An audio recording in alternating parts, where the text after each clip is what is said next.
What does J10 do? Well, we work here in one of the most beautiful places in the world, southwest Uganda. We're actually about 3,000 metres above sea level here, and what we do is we build medical centres like this one. We build water tanks, we build nurseries like the one over there, which we'll show you later, and we try and bring what Jesus said he would bring in his name, life, and life in all its fullness. We do it ourselves, we fund it pretty much ourselves, and we use people from the United Kingdom who we bring over here on volunteer courses for a month at a time to live in the village, live in a community with no water, with no electricity, and with very little, and learn a little bit about what life looks like for the majority of people on the face of the planet. We're trying to live Christianity, live the teachings of Jesus, and not just flipping talk about it or sing about it.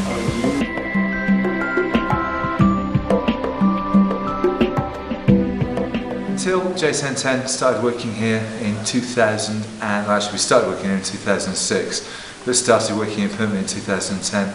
People in Chigazi would have to walk between 8 and 25 kilometres to get any sort of medical care. We built this medical centre because we believe it's a basic human right that people should be able to see a medically qualified person and be made well. Jesus did it himself when he was here on earth, and he does it now through the medical staff that we employ here.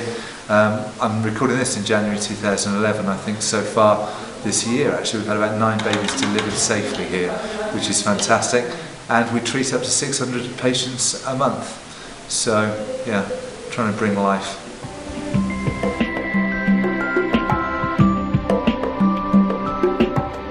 Water is something we take for granted in the United Kingdom. You turn a tap on, that's it. We buy it in bottles, millions of bottles a year.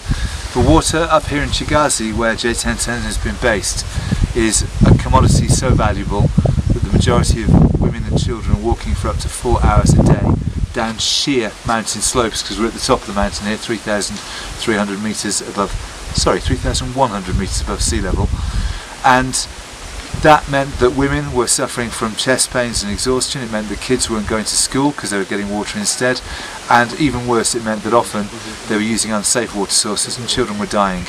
So part of what we believe that Jesus wants us to do is to bring life in all its fullness by delivering water. There's a wonderful side thing on a water project vehicle around here which says water is life, Jesus is everlasting life. And for us, building tanks like this one, which holds 20,000 litres of drinkable water, returns hours and hours and days and weeks and months of women and children's time here in Chigazi. It's what we think of as practical Christianity.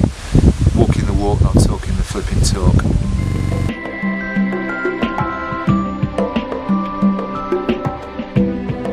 If you had told me 10 years ago that I'd be a Christian, I'd have been surprised.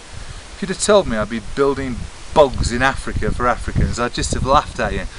But yeah, amongst the really odd things that I've done in the last 2 years includes building a toilet for users of the users and the staff of the medical centre. And actually, somewhere on the internet, and I'd use a search term, Spider-Man? I don't know, latrines and Spider-Man. There is a video of the 65-year-old man who dug the 25-foot deep pit on which these sit. But you know, we can't talk sanitation to these people if we don't show sanitation to these people, and so part of what we do along with water is trying to educate communities to wipe out diseases that are, or illnesses that are unavoidable.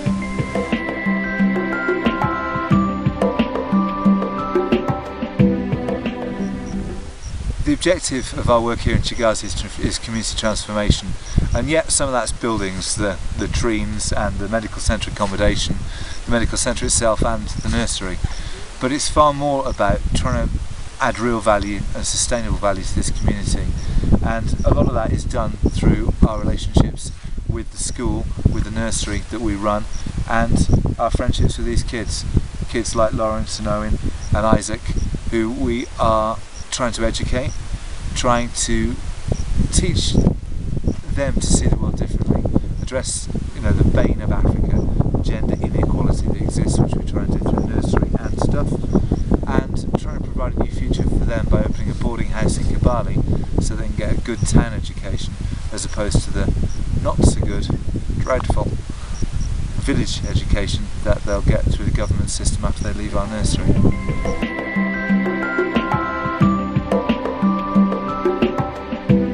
Having built a medical centre 3,000 metres above sea level, we needed staff. And having found staff in conjunction with the government, because we work cooperatively with government here, and started to introduce things like bonus schemes so that they're more motivated, we realised they'd need somewhere to live. Because to be fair, this isn't everyone's favourite posting, so we've tried to build some really good quality accommodation for the medical staff here so they can become more of the community as well. Trying to create something that's sustainable as well as transformational.